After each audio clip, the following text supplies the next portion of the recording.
What is up, everybody? Welcome to the Best Ball Mania 3 live draft here. I'm doing with Jennifer Eakins. Jen, what is your official title? I am the fantasy football content manager. Fantasy Football Content Manager. And of course, I'm TJ Hernandez, the director of DFS at 444. We're going to hop into a BBM real quick. Hopefully, it fills up right away. It should. But before we get started, a couple things to note. One, if you haven't signed up for Underdog yet, you can get a free Pro or DFS sub by clicking on the sign up link below, depositing $10 into a new Underdog account.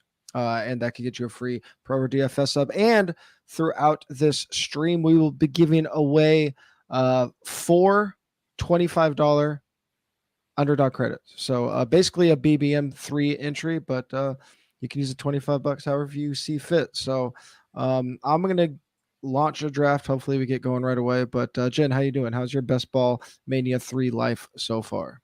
Best Ball Mania 3 life is good so far. I kind of focused for a bit on the puppy and then the Superflex puppy.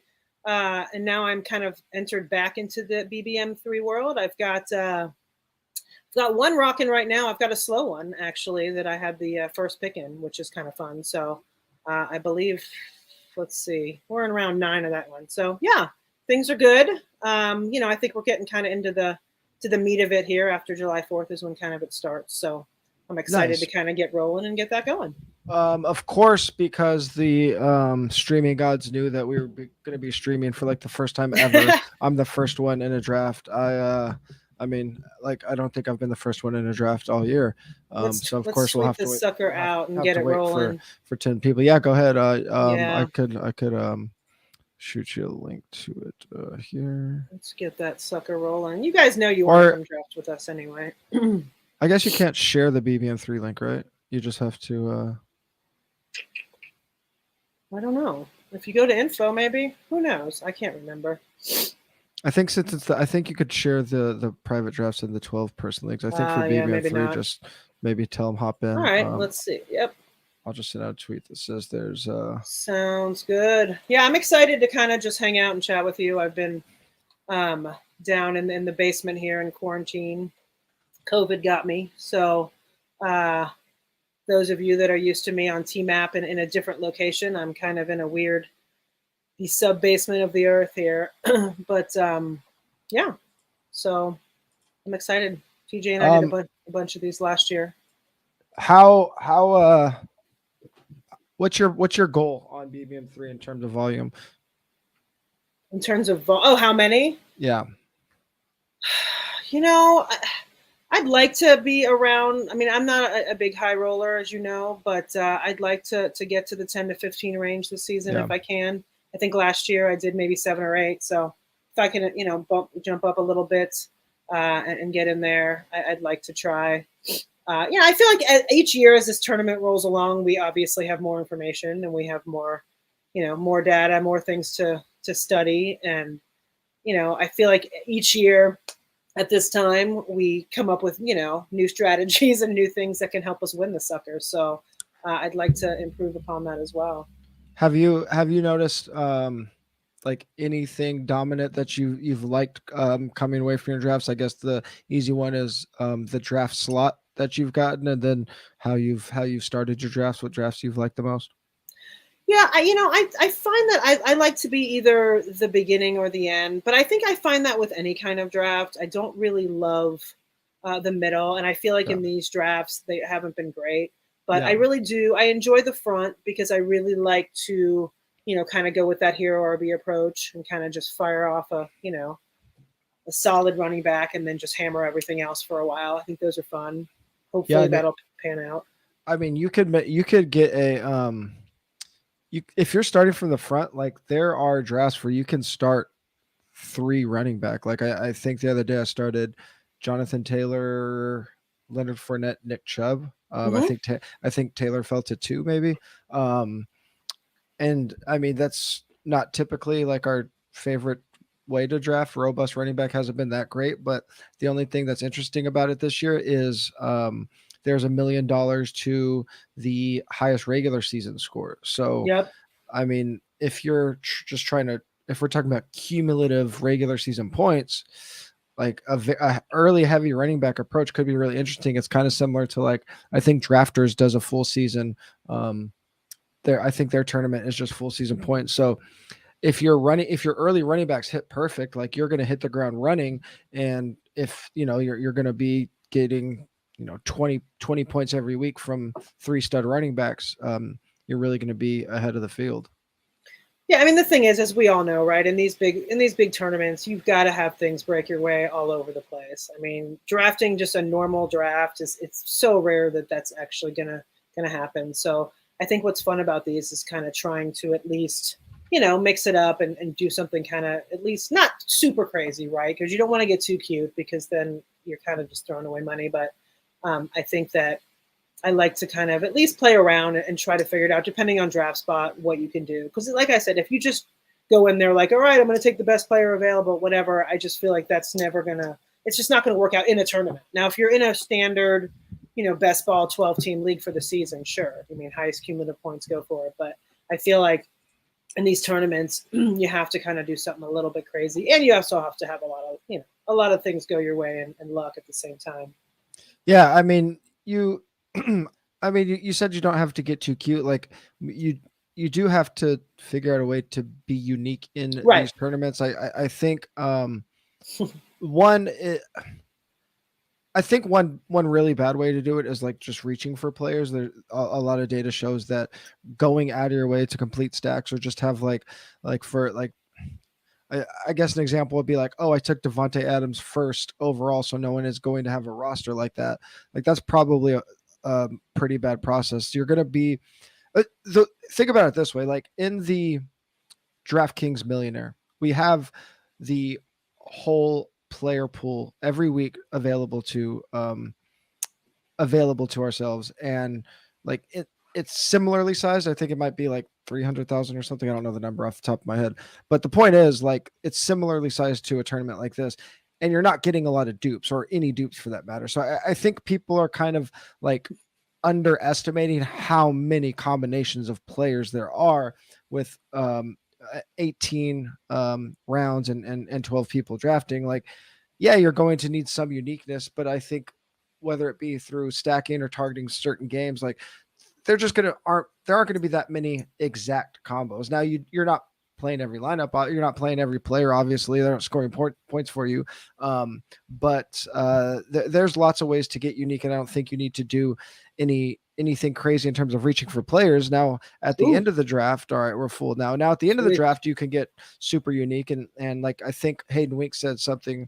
You said you hate 5, so we got 5. You hate drafting the middle. Absolutely. You knew that was going to happen.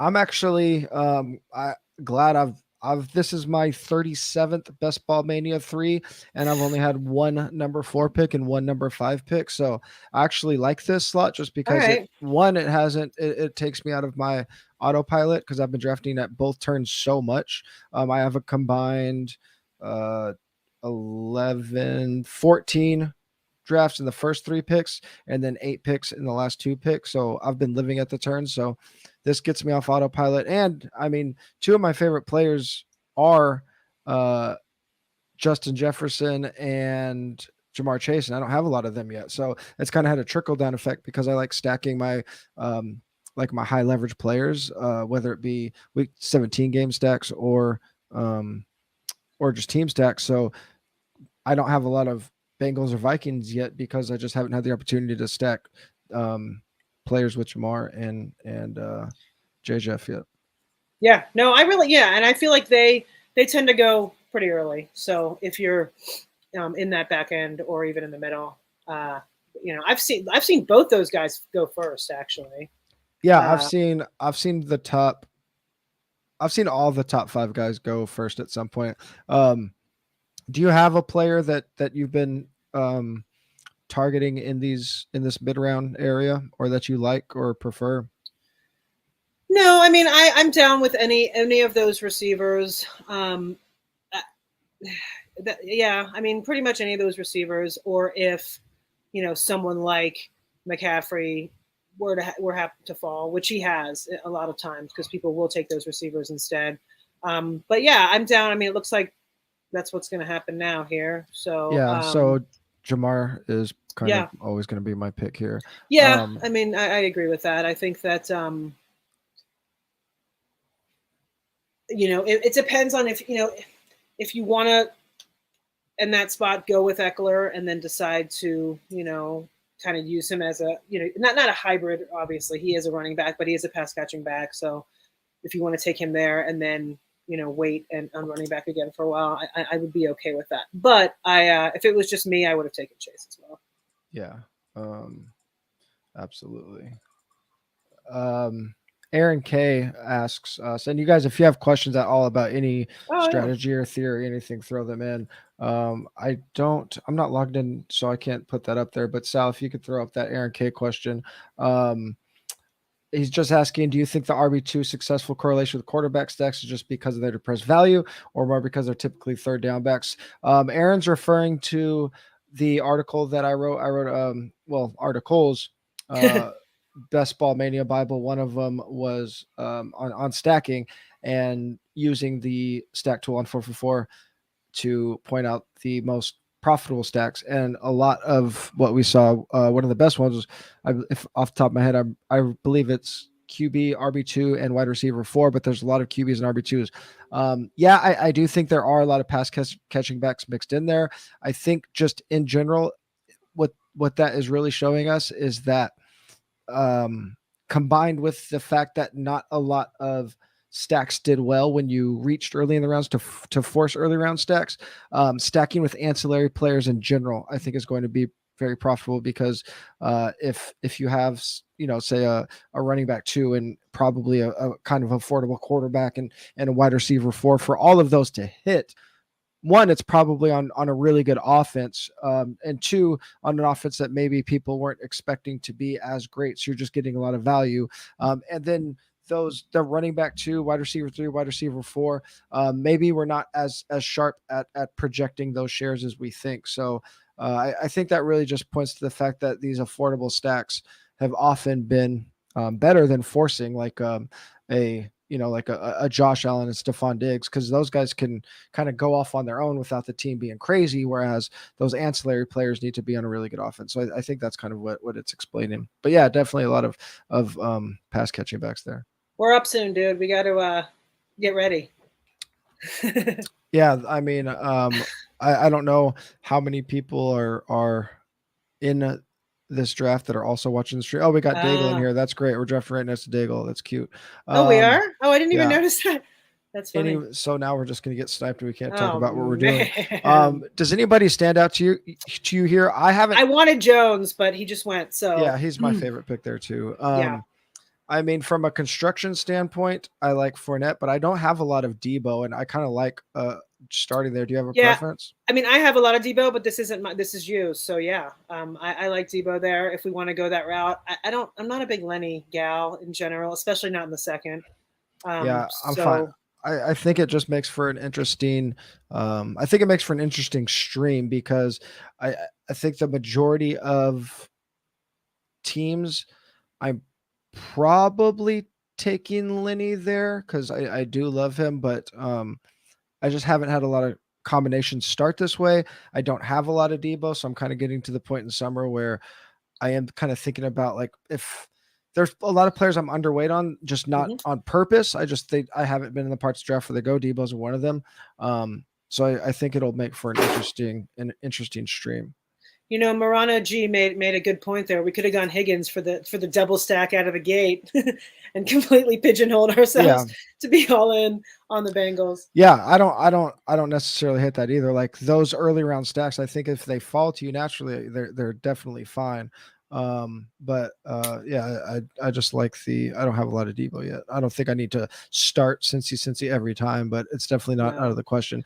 And that's one thing. Like I'm my target is 100 drafts. I hope I'll get there, but I'm not like forcing these things every time. I believe in you, TJ. Yeah, I'm gonna get a pretty steady combination of different types of stacks and team stacks and whatnot. So this is an interesting situation. Yeah, we got if we want a running back here, we have to really reach on like an ATN or Kamara going ahead of ADP, or if there's anybody else you like wide receiver wise, like I'd probably yeah, I was gonna say I'd go wide receiver if it was me alone and just commit to zero RB, but we didn't. yeah. So I'm fine with Etienne. I don't, I don't love him. I don't hate him. And I honestly don't have a lot of him. So, as far as portfolio goes, this is good, even though it's, not mine.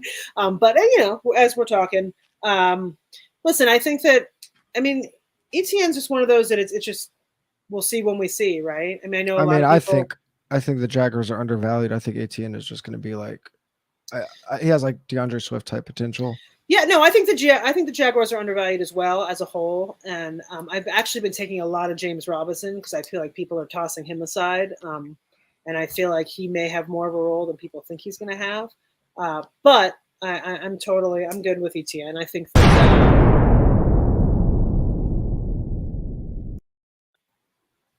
Sal coming at us with crap out of me. All right. So what we didn't tell you at the beginning of the draft is Sal, our producer, is behind the scenes and he's dropping some random sabotages at each pick. So if possible, draft a Denver player with the next pick. The players in that range have been Sutton or I clicked us out of there. Sutton or Judy. If not, then have to reach for like Russ or something. Some crazy reach, which would be bad news. But going back to that last pick, I mean, I think I kind of like 18 there because he's another player I don't have a ton of.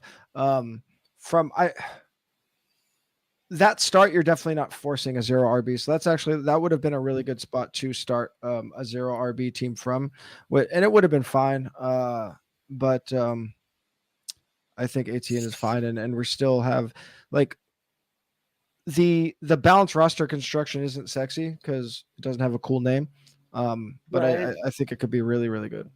Listen, I'm all about things that don't have cool names. I'm absolutely okay with the balanced roster because at the end of the day, I'm listen. I've done enough of these, and people that listen to me know that I never go in with an actual strategy. I'm a go with the flow type of drafter. I'm a go with the flow type of person in life and a drafter. So you adjust, right?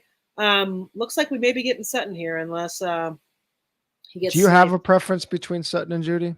You're in Denver. You got am here. On the Denver. I prefer Sutton. I think that Judy. I don't know. I think Judy's also getting kind of a bad rap. He had a rough start. I mean, and sorry not to cut you off, but now that we're on the clock, I mean, even if we weren't sure, like him going, almost 10 spots past ADP, 8 spots past ADP. Yeah. I mean, that's a slam dunk there. And I think Judy, a lot of people are down on Judy as well. I think he did have a rough start to his career. He also had a lot of, not great quarterback play. So I think they're both going to be fine fantasy wise this year. I like Tim Patrick a lot later. If that prompt was, I've been drafting a lot of Tim Patrick. Yeah. But I think they're both going to be fine. And both Cortland and Sutton haven't lived up to expectations because they both had injuries and they both had. So I think that, both of them are kind of a gamble, but both of them are also, I feel like, have the potential to break out. So you just got to. I just like drafting the Broncos in general. I think they're going to be crazy with Russ. There isn't really a primary player that I haven't been targeting in some respect. I think the only like caveat I have on and this kind of ties into what we were talking about with that last ATN pick. The only caveat I have is Melvin Gordon is kind of the ideal weak running back, or like if you have a weak running back roster or a 0 running back roster, I think he makes a lot of sense because he's probably, if say we would have started 0 RB, Melvin Gordon later would be a great start because he's probably going to, at the very least, give you some points to start the season. Even if Javonte does break out or Melvin, I mean, you can't predict an injury, but more so if Javonte breaks out, probably at least a few games into the season. So Melvin Gordon is a really good 0 RB candidate. And another thing about 0 RB, since we were on the verge of starting that way, one thing that drafters have made a really big error in zero RB has been not drafting enough running backs. A lot of zero RB teams the last couple years in Underdog, Best Ball Mania coming away with just 5 running backs, which has been atrocious in terms of win rates, advance rates, finals rates, whatever it may be.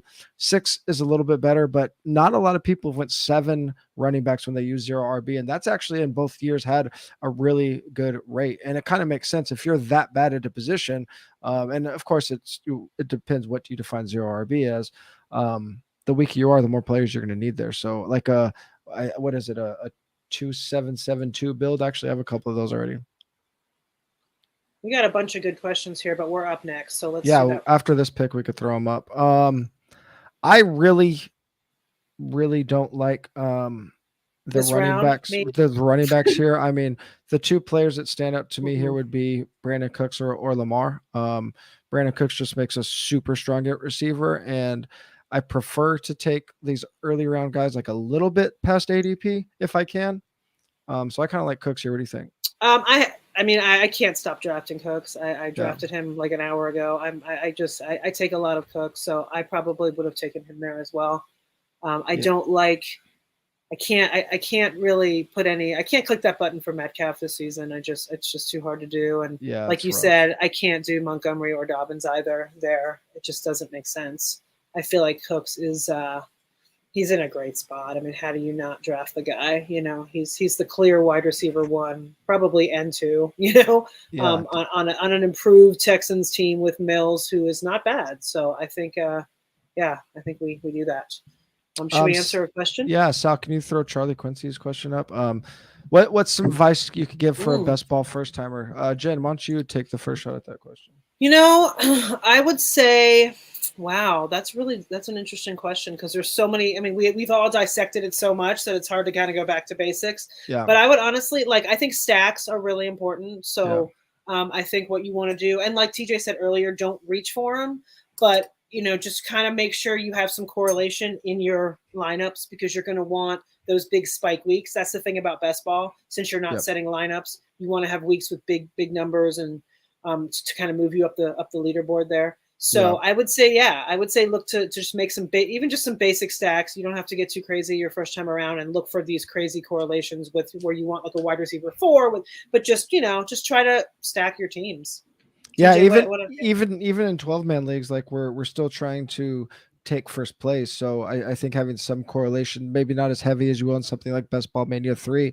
But I think the most important thing for a new best ball player to understand is position allocation and roster construction is just something that you don't have to think about a ton in your typical redraft league.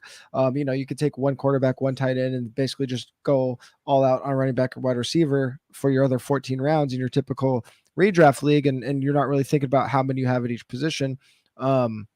In best ball, it is very important to understand advance rates, win rates for roster construction. Like if you look at a draft at the end of a best ball draft, the teams that don't understand roster construction stand out like a sore thumb. So understanding when to be on the high or low end of those positional allocations, I think that's probably the foundation of being a good best ball player. I like that too. By the way, there's another thing that we missed. There was, if we scroll up, there was a discussion about Bible narrative that I did not know. Apparently, Cortland Sutton and Russell Wilson are Bible buddies, so that is something. I may have to throw that into my thought process moving forward as well. Yep, get those holy touchdowns cracking. Tom Sturdivant asked if you wait on tight end, do you like taking 2 or 3? About 4. Yeah, I mean. It's if I'm like waiting, it depends what you mean by waiting. If I'm waiting for if somehow I wait and get a Zach Ertz and a Albert Okwuegbunam, I don't know if their bye weeks line up, but assuming they do, I think that's okay. I think probably once you get past the Zach Ertz tier, it's probably 3. But most of the time, if I don't have a top 6 or 7 tight end and a top, I don't know, call it 14. I'm probably going with 3 tight ends. So we can beef up We can stack, yeah. We can stack, We or can we can stack get either way. Dylan. Yeah, I'm gonna leave that up to you. I'm down with either of those. I kind of like taking AJ here and just letting the stat come to me. Actually, surprisingly Okay. enough, because the only reason is because if both of those, I have two quarterbacks staring me at the face, and with players I have, so I don't have to like force it right here. Right. Like I I would don't like to. have Oh to stack Burrow with Jamar Chase. So no. if either of these two quarterbacks make it back to us, we have a stack, and if Yep. not, there's something else up our sleeve too. Okay. I just wanted to jump in real quick to answer to my answer to Tom's question, because Yeah, absolutely. I've been all, and I see from your name there, Kyle Pitts, tight end one. I don't know. I guess you've been paying up, but I have been waiting most of the time this season, so I've been kind of hammering that super late. I like the Austin Hooper. You know, oh my God, my brain. I'm sorry, I have COVID brain right now, but I like to hammer those kind of the late round, like the Everett, Hooper, whatever. That tier, I'll grab like 3 from that tier and just wait. Like rounds 14, 15, 16, and just take 3 there and know that they'll be fine. And one of them might even break out, you know. Yeah, and you mentioned the 4 tight end like that. I know you say it kind of like tongue in cheek, but there was like last year there was a abnormally high success rate of 4 tight ends. I think that is very, very unique. I've done it once out of 37 drafts. I think it's if you wait till like round 13 to select your first tight end, like maybe, but even still, it's not something that that I think you should be going in draft thinking about. I'm sorry. I need to interject right here. Mr. Will wrote that I took Mark Andrews first overall. He's neglecting to say it was a 3-person draft on Underdog. That's a whole different ball game. And yes, I wanted the best tight end on the board, and so I took Mark Andrews first after all. So just so you know, that it's not in a regular 12-team league, 18-round game here. So we'll slow that roll a little bit. I did not take Andrews first overall in a normal thingy. Yeah, and as we predicted, we didn't have to reach like 6 picks or whatever on Joe Burrow. Russ makes it back to us, so we get AJ Dillon as a really solid RB2. Russ makes it back to us. AJ Dillon has 250 touch upside even with Aaron Jones healthy. So this is a pretty good start. We already have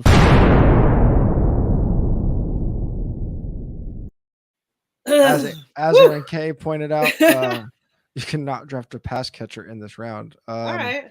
Well, I guess we're taking running back then. That's a rough scene. Well, we're not allowed to take a pass catching running back either, because that's you know. So a few things here. Aaron K pointed out that the ATN Cooks pick to give us some correlation. One thing I love about stacking Denver players is it automatically gives us some exposure to week 17 stacks with Kansas City. I knew where you were going. Amazing. And then so that there's a lot of like the Chiefs wide receivers. I think, of course, you want to take a stand if you like somebody, but with MVS, Sky Moore, Mecole, who am I forgetting? And Juju's actually kind of expensive, but those 3 guys are relatively cheap, so you could kind of get like some cheap dart throws. I mean, Mecole's the cheapest one, so I just always like the cheapest one. Yeah, or I mean, you can get CEH too, depending on when and where you go, you know, around that.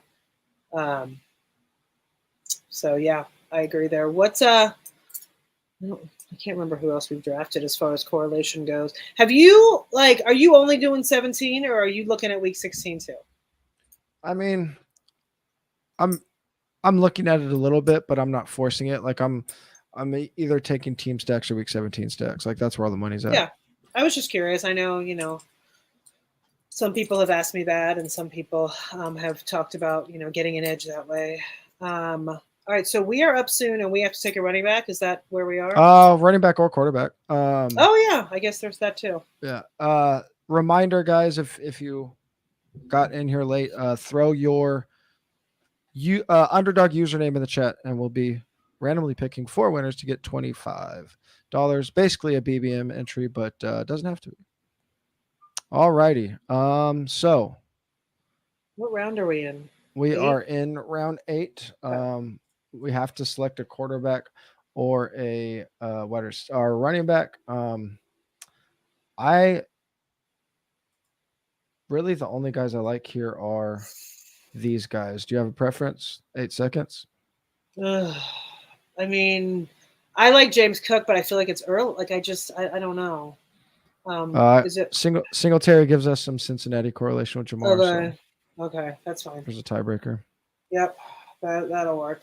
I don't hate Cordarrelle. I actually just wrote him up a little while ago. I know a lot of people are. I mean, obviously, I don't think that he's going to repeat what he did last year, but for where he is in his ADP, I don't hate him. But I guess he's technically a pass catcher too, so I guess maybe we weren't allowed to take him there. Let's just say No, that. he's a running back. He's a running back. I know. But usually the reason I go Singletary there is because I didn't start super strong at running back, so I don't have a strong take on the Bills backfield. If I'm weak at running back, I've been taking Singletary because we know he is the starter. If I'm strong at running back, I've been taking Cook because we can take on more risk if our running back's strong. And that's another thing about best ball when you're drafting a ton of players and a ton of teams. Like you could think you don't have to take a stand every single time. Like those are the nuanced thought patterns that you need to be having if you're going to be a good best ball player. Not saying that I have the proper thought pattern, but thinking about things like this are going to be a big difference from drafting. Yeah. All right, we are coming up here. I was going to say, I always like James Cook, but it's totally biased, so that's not really fair in this situation. Yeah. So I mean, we still only have one quarterback. Tight end, like it looks like this is going to be a late round tight end team, so I'm not forcing that there. No. I've been drafting Chris Olave a ton because I think he is the best rookie wide receiver, and on this team with this start, like you don't need him to ball right away. So I like Olave a lot there. Yeah, I've been taking him a lot too, mostly because I've kind of ended up with a lot of AJ Brown and Hurts, I've kind of thrown in Olave for that week 17 correlation. So that's kind of what I've been doing. Jordan Ray says to buy the Treylon dip, and I am not buying the Treylon dip at all. I don't.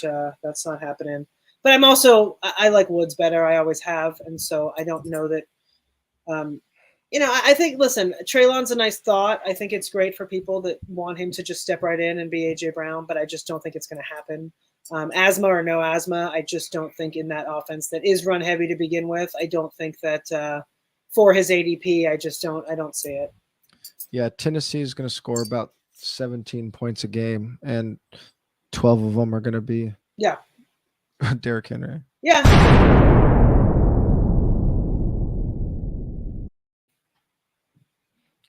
Freaking mini heart attack every time that thing pops up. Draft a player whose first name's okay. This guy's really pigeonhole us now. Ow. What is he talking about? I mean, whose first name starts with A-L? We can't. No. No. We got this isn't horrible. We got Madison. We got Alexander Madison. We got Albert Akuyabunam. We got okay. We could tweak it and just a name that starts with A-L. We got Tyler Algier. It says first name. Oh, I know, but we could tweak it. Yeah, we could. I'm not gonna fire myself. Yeah, it's actually a pretty good prompt. So hoping it's probably because of Alex Smith. I'm surprised he didn't say draft Alex Smith. Who do you? And actually, I hate him for this because it's going to make me pass on one of my favorite players when I start this way, but it's okay. Who do you like? Who do you like, Madison or Akuyabunam? I mean, let's just go Alberto because we have it's so early. Yeah. Oh, is it? I don't even know where we are. Is it? Where? It's 40. It's 30 spots ahead of ADP. Oh yeah. All right, let's just take Madison, which is still early, but not as early. No, I think that's an okay pick. No, I'm fine with that. Madison's fine. I don't even know what I can't. Yeah, I don't know what round we're in. But and I We're think in Matt. I mean, round, we're in listen. round 10. Okay, and I think Madison. I like Madison anyway. I don't dislike him. I think that Dalvin Cook has definitely gotten hurt in the past, and he doesn't necessarily have a standalone role, but for where we are, I think that's fine. I mean, how many running backs do we have? We're in pretty good shape now. We have Okay, four. We yeah. have 4 running backs, 5 wide receivers. Our wide receivers are like, it's a really good balanced running back. When I say balanced, for those that aren't wondering, I mean balanced between running back and wide receiver. Madison will win you 3 games every year, yeah, but it could be the last 3 games of the year, which is the most important part Yeah. of the year. So no, for sure. Yeah, All and right, and I mean when you're getting him as your RB4, the thing about best ball is we're chasing these spike weeks as much as possible, right? And the thing we know about Alexander Madison is he's going to give us insane spike weeks. We probably need to draft another quarterback maybe here. Yeah. I don't know who's left, but I think a QB2 might be in order. Yeah, quarterbacks left on the board. Justin Fields, Trevor, who's very easy to stack late. Trevor Lawrence, who isn't like necessarily a stack with ATN, but I think ATN and he's going to run a lot of short stuff, probably get a ton of targets, and so also easy to stack late too. If we wanted to do that too, I'm down. So this is a player that I said Sal was going to okay. make me pass on, but I mean my one of my favorite QB2s, one of my highest on player is Justin Fields. He's so cheap, he's so easy to stack with some later guys that it just. So one thing that I like to do when I get to this point of the draft is start checking some guys that that are correlated to my quarterbacks or just to team players that I want to be correlating, just to remind myself. So I think it's a good habit to get into, kind of memorize those week 17s and then just type in when you're in the underdog draft, you can just type in like the first couple letters of a team and you'll get it'll show you those players. So I do the same. Yeah. So I think it's a good habit to get into. Yeah, for sure. I'm right there with you on that. It's funny. There's still, it's like I think about, but yeah, that's I'm sorry, I lost my train of thought. But I was going to say, yeah, when you, as far as Fields goes, those Detroit, Chicago correlation is kind of fun at the end because that could be, it's really fun. It just could be a crazy shootout, and it could be a, could be a high scoring affair that would take us over the edge. Do you have like a limit on how many players one offense you'll stack? I think 4 to 5 is kind of where I draw the line. I think if you go farther than that, then you end up in bye week situations that you don't want. So I think 4 to 5 is pretty for a good team. I mean, I'm not going to do 4 to 5 from Chicago, that's for sure. But 4 to 5 on a good offense, yes. Yeah, there's no right answer. A lot of finals teams the last 2 years used a lot of mini stacks or just like one man stacks. But even if you look on Twitter, you'll see like a lot of analysts posting their lineups, and you'll see these like double, triple stacks. That's not the norm. So it's like one of those things where what you see isn't reality. Double, triple stacks haven't been utilized like nearly enough. I think they're super underutilized, and I think it's kind of I think that it is a way to be somewhat unique, and we just haven't seen. I mean, it's only been 2 years. We haven't seen a team dominate with like a 4-player stack. But I think it is very much in line, and even double stacks are underutilized. I talked about that QB RB2 wide receiver 4 stack being one of the most popular. It just hasn't been used as much as you think. I think like less than like 5% of the field use that specific stack. But in general, doubles are really underutilized. What are we doing here? Cole Kmet easy. Oh, okay. We don't have a tight end yet. He correlates with Fields. That's So I'm always going that's an easy one there. And then now, I mean, this is really good because we're in a position where we don't have to force a lot of correlation. Like we can, if it works, great. But I mean, we got a single stack with both quarterbacks. We already have a Jacksonville Houston stack for week 17. We already have a Buffalo Cincinnati stack for week 17. We don't have any Lions or Chiefs. All of the good Chiefs are gone. But there are quite a few Lions that are quite interesting. Our main man, Chris Allen, mentioned Jamal Williams. He's been a guy I've been drafting a ton. I mean, Josh Reynolds is like a fine last round dart throw. Yeah, he crushed me last year. I can't even look at his name right now. I took him everywhere last year because I really thought that he was going to have a role, and he kind of crushed me. But no, you're right. He's a fine late round or final round guy. Yeah. Oh yeah, we have a Green Bay Minnesota stack, as Aaron pointed out. Running back, opposing running back, but that's not horrible. It's fine. No, and there's probably still pass catchers there if we wanted, as far as like if we wanted to go into the Romeo Dubs category or the KJ Osborne category. We could probably do that if we felt like it.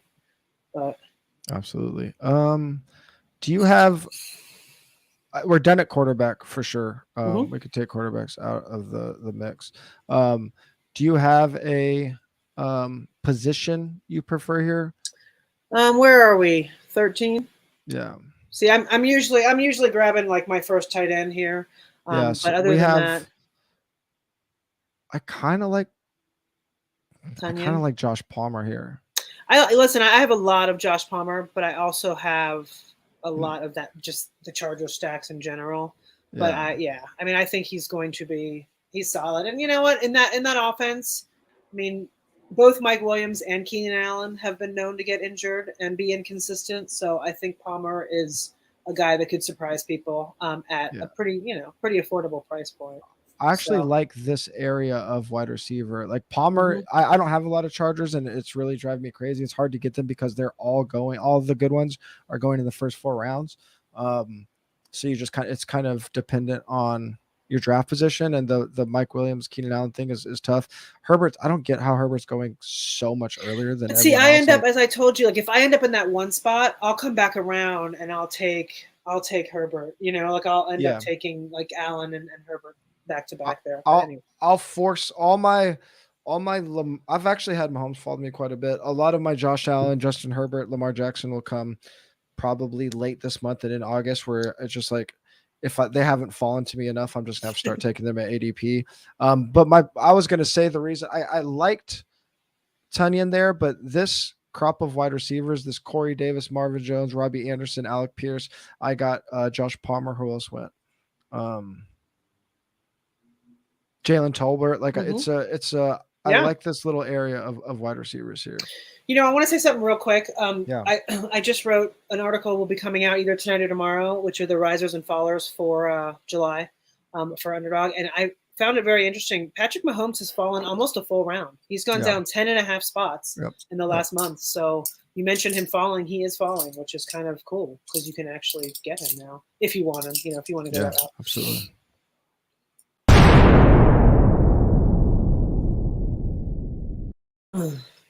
Sabotage close to the pick. Draft a Giants or a Jets player. Dude. That's tough for me. All right, type them in. What do we have here? I mean, we have the value is Corey Davis. He's coming up, and he's actually a player that I mean, he's still good. He's still youngish. He's going to be on the field with more and and we're at ADP for him, but I mean, sure.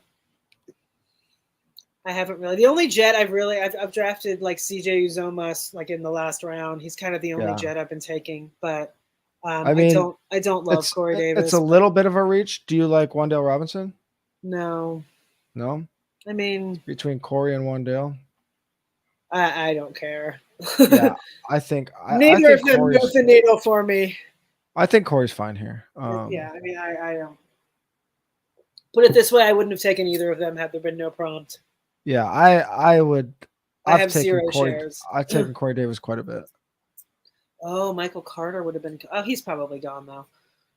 Yeah, when I typed in New York, he was Yeah, gone, I believe. Yeah. I'm sure he Yeah, was. he was gone Yeah. at 142. I was like, if he was there and we didn't take him, that would have sucked. But Do you think this is a 5 or 6 running back team for you? let me look at who we have. I'd say 5.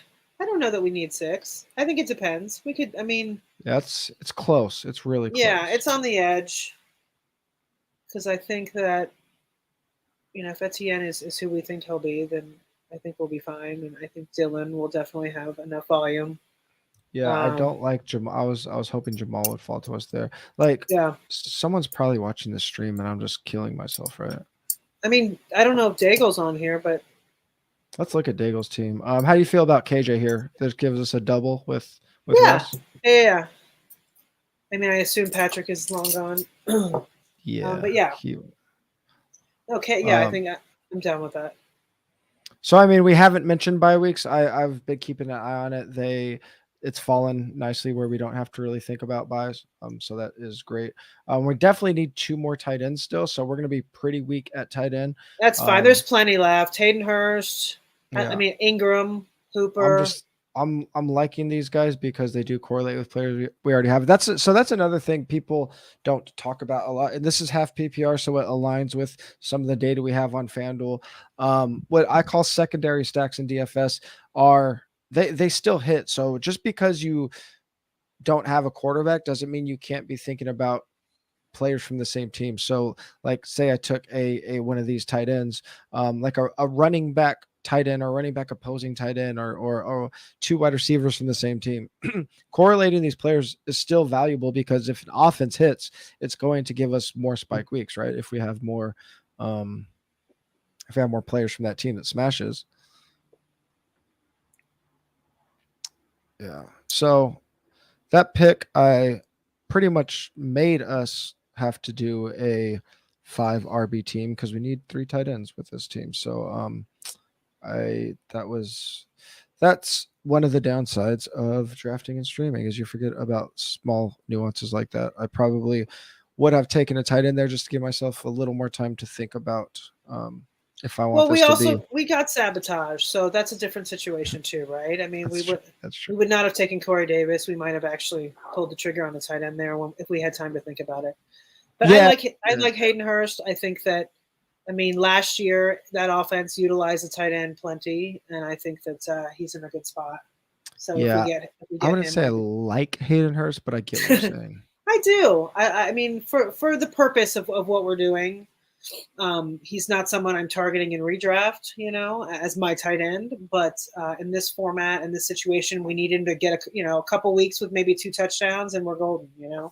Well, we just got snipes on him, so it doesn't matter. Oh, and Hooper too. Damn it.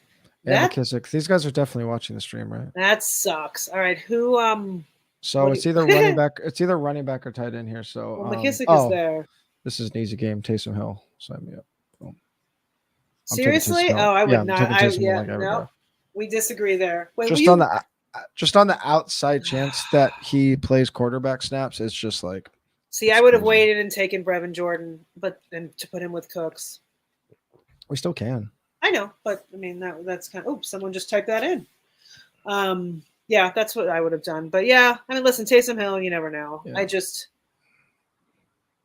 know. Yeah, I mean, even if he's not, I mean, I know they're focused on him playing tight end, but like, if they paid him and they're not putting him in packages, that's just weird. So right. I think he's, especially on my teams with a lot of Eagles. I've been trapped over Taysom.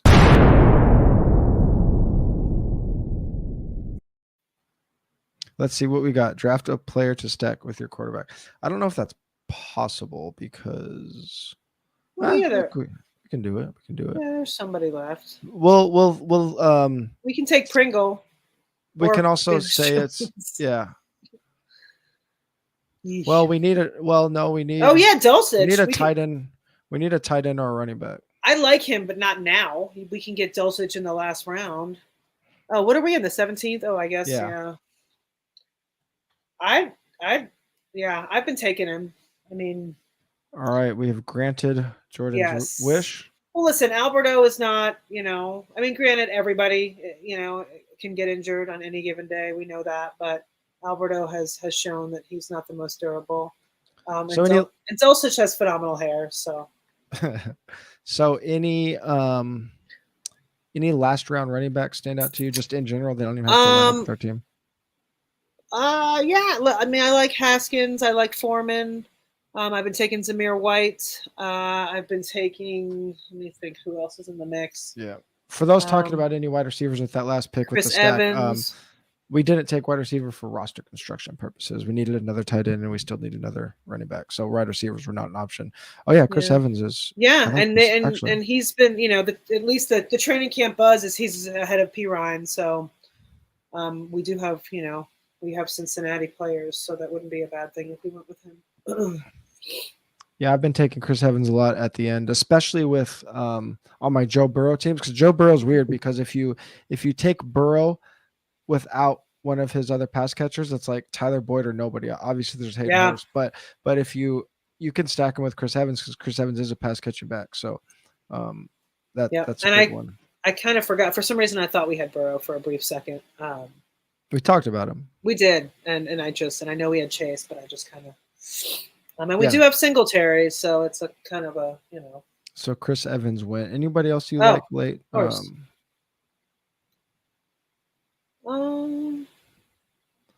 I mean, James White is like he's a possible cut. Like he might get cut, but he also might be James White. He's an interesting last round. I mean, pick. I feel like Burkhead is the same. Like they're both, guys that. Burkhead could fall in the end zone a couple times and be worth his value. But Boston Scott's interesting. Yeah. Hassan Haskins is a straight handcuff, but one that could go crazy. Like here, this is a difference between Is Jeff Wilson still there? I've been liking him. Like I feel like people are forgetting about him, and that's an interesting one. I mean, San Francisco, it's like you never know, So I've been kind of grabbing him at the end of some of these. Wilson or a lot of people calling for Benjamin. I don't know. I'm open. Your call. Final pick. I like Wilson. Good. I'm glad I contributed in some way. It gives us 249. It gives us 249ers. Yeah. They have a week 17 game against Las Vegas. I mean, there's a chance if Wilson has been like a goal line guy before. I think he led them in goal line carries 2 years ago. So if Debo balls and Wilson falls in for one, that's an interesting team.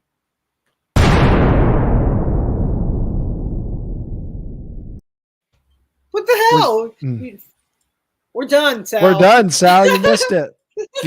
That was 18. Did you just do that just to give me another freaking heart murmur thingy? Or that's funny. All right. So let's what was it with a weird sounding first name? That would have been player with a boring sounding first boring. Name. We did. Jeff Wilson. We got it. I mean we did it for you. Nailed it. So let's take a look. Let's look at Daigle's team too, by the way, before we're okay, done. Cool. So we end up with Denver and Chicago stacks. Did we double both of them? No, we single with Chicago with no bring back. Denver, we kept getting sniped on Chiefs. So we actually got sniped on a couple lines as well. We didn't get any Chiefs, huh? So no, I had Cole queued up, and then we got sniped, I think 2 picks before us on McKinnon. Started wide receiver, get ATN as our RB1, bring it back with a couple guys that are good starters and really good offenses. Madison, a ton of upside. Wilson, a complete dart throw. I mentioned the wide receiver start. We get 2 Denver Broncos with Russ. Olave, who I think is the best rookie in the draft. We went late round tight end, which I haven't done a ton actually, but this is actually a really horrible tight end. Yeah, they're bad roster, but I mean, Cole Kmet could be a breakout player. Yeah. And I believe we have prizes to give out. So I was Sal, gonna how say, are we? are we doing that now or How are we? Oh, here we go. All right. where? What do you mean? Here we go. What do you see? Sal randomly generated 4 users. So I'm assuming you guys are still. I'm assuming you guys are still here. So Chalky Talkie, No Bail, Fresh Picks, and S. Dot. You guys will have $25 deposited into your account today. In a few days, it says. In a few days, sorry. In a few days. In a few days. If you don't see it by next Friday, email sal@4for4.com. Thank you guys for watching and listening. If you are watching and you don't have a Underdog user account yet, sign up at the link below. Deposit $10. You'll get a free Pro or DFS subscription. We have all these are going on all summer, whether it be Underdog or otherwise. So stay tuned to our Twitter for those. If you haven't signed up for 4for4 yet, get on that.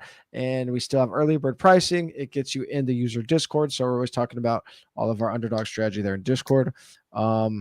Yeah, we'll be doing these all the time. Have a safe weekend. Jen, anything else before we get out of here? Oh, you want to look at Daigle's team, huh? I did. Yeah. Okay. I wanted to look real quick. By the way, someone posted Jason Fleischer was in there. He was in the one too. So we know at least one guy was there that was in our thing. He reveals it after. There we go. There we go. I knew that. I knew someone was watching this stuff at me. So yeah, for sure. Let's see. So let's see who he has. He goes Kyler Kirk, double stack with J. Jeff, Adam Thielen, Kirk. I like that quite a bit.